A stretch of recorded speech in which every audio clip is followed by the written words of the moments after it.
सारवद विश्वतो मुखम, यानी मुख खुले तो अपार उसका अर्थ हो। अब कथा में हम शुरुआत में भरत जी के चरित्र को तो लेंगे ही, लेकिन कथा के क्रम को भी थोड़ा थोड़ा हम निभाएंगे। तो ये कथा जो है ना भैया, कौन सी कथा? जो ये बताती है कि हमें धर्म क्या है और धर्मसार क्या है। धर्म क्या है, धर्मसार क्या है, और एक और होता है वो धर्माभास। वो धर्माभास क्या है? जो धर्म सा लगता है पर धर्म होता नहीं है। इन सब की चर्चा इस कथा में है। ये कथा भैया इस जगह पर राम जी ने लक्ष्मण जी को और सीता जी को, और अनेकों ऋषि मुनि आया करते थे, तब रोज हुआ करती थी 12 साल। कितने? 12 साल। 12 साल बाद में फिर जो है एक जो है पैसा वारे को एक छोरा आयो ना, और बाने सब गड़बड़ कर दो। कौन आयो? जयंत है।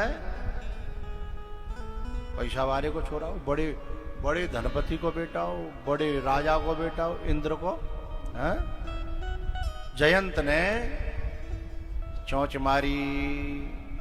तो ये कथा यहाँ पे 12 साल और कथा भी चली है, और जिसकी कथा है वह भी चला है। कथा भी चली है और जिसकी कथा है वह भी चला है। ये वो जगह है ना।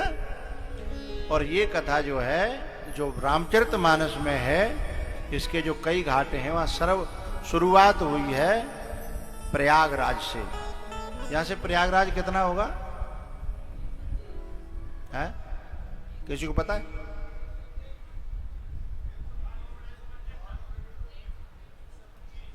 एक उस है 23। अच्छा, बोर्ड देख ले होंगे बाहर को। हाँ, तो 125 किलोमीटर, 125 किलोमीटर के लमसम यहां से प्रयागराज है। वहां भी भगवान गए हैं, त्रिवेणी के संगम में नहाए हैं। लेकिन ये बात झूठ है, भगवान त्रिवेणी में नहीं नहाए हैं। त्रिवेणी से अलग नहाए, सरस्वती से।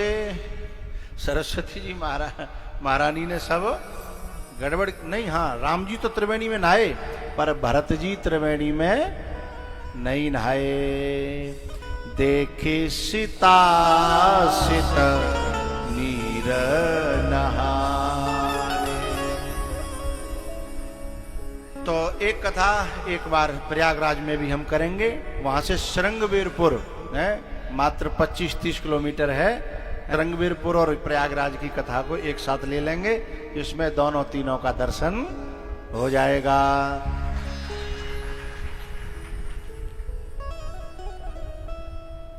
एक भजन सुनते थे हम पहले। मेरे उठे बिरह की पीर सखी, वृंदावन जाऊंगी। तो जैसे जहाँ की कथा की प्लानिंग होने लगता है, यूं लगता है माँ जल्दी कर लेंगे, यहाँ जल्दी कर लेंगे, माँ जल्दी कर लेंगे है। तो भैया यह प्रयागराज से कथा की शुरुआत होती है। माघ मकर गत जबर बिहोई,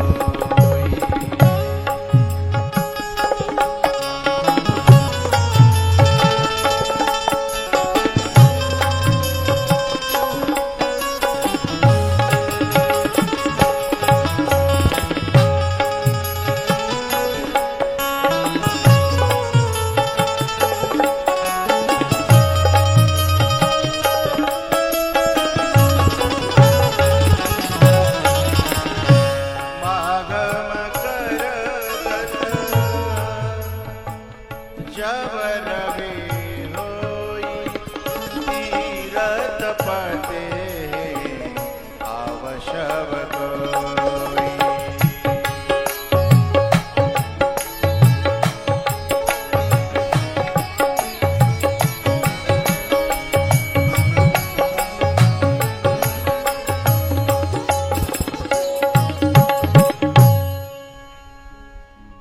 तीर्थ पते हैं आवशव कोई।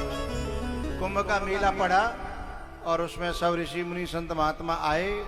जब मेला पूरा हो गया तो सब अपने अपने आश्रमों को, गृहस्थी घरों को, संत आश्रमों को जाने लगे। उसके बाद जो जब याज्ञवल्क्य जी जाने लगे ना, तो पता है भरद्वाज जी ने चरण पकड़ लिए और पकड़ करके राम के बारे में पूछा कि राम कवन में पूछूं तो ही, राम कवन में पूछूं तो ही, राम कवन। सो याज्ञवल्क्य जी महाराज ने कहा कि ऐसे ही संशय कीन भवानी, और ऐसा बात डाल करके पूरा शिव चरित्र सुना दिया, सती चरित्र सुना दिया है। मैंने भी आपको संक्षेप में सालों से चरित्र सुनाता चला आ रहा हूं है। जब सती जी को पूरा बात हो गई, सती जी को मरना पड़ा और पार्वती का जन्म हुआ, तो फिर पार्वती जी ने फिर प्रश्न किया कि राम कौन है। केवल हम ही ऐसे हैं कि राम को छोड़ करके दुनिया भर के प्रश्न करते हैं। मैं कथाओं में जो अंदर हैं वो राम का ही प्रश्न करते हैं। राम माने आत्मा, राम माने आत्मा। तो अपनी आत्मा का प्रश्न ही अपना कल्याण कर सकता है, और बातों की जानकारी से कल्याण होने वाला नहीं है। तो जब जो है पार्वती जी ने पूछा कि राम क्या है, तब शंकर भगवान ने कहा कि जो निर्गुण है ना, जो निराकार है, जो ब्रह्म है, जो व्यापक है, वही अलग अलग कारणों से जब साकार रूप धारण करके आता है, वही तो राम है। वो राम ही अनेकों समय पर अनेक रूप से अवतार लेता है। बोले एक बार तो तुम्हारे गुरुजी ने श्राप दे दो, ताते बिने अवतार लेनो, सोई जा में पूरी नारद जी की कथा आ गई। बात समझ में आ रही है ना। और जो रामायण पढ़ते होंगे तेने की समझ में आ गई, वैसे नहीं समझ तो आवे ही नहीं है। जो केवल कुरकुरे खा ले हैं, जो रामायण पढ़ते होंगे सुनते होंगे उनके समझ में संकेत में ही राम कथा आ जाएगी। पुनि नारद कर मोह अपार।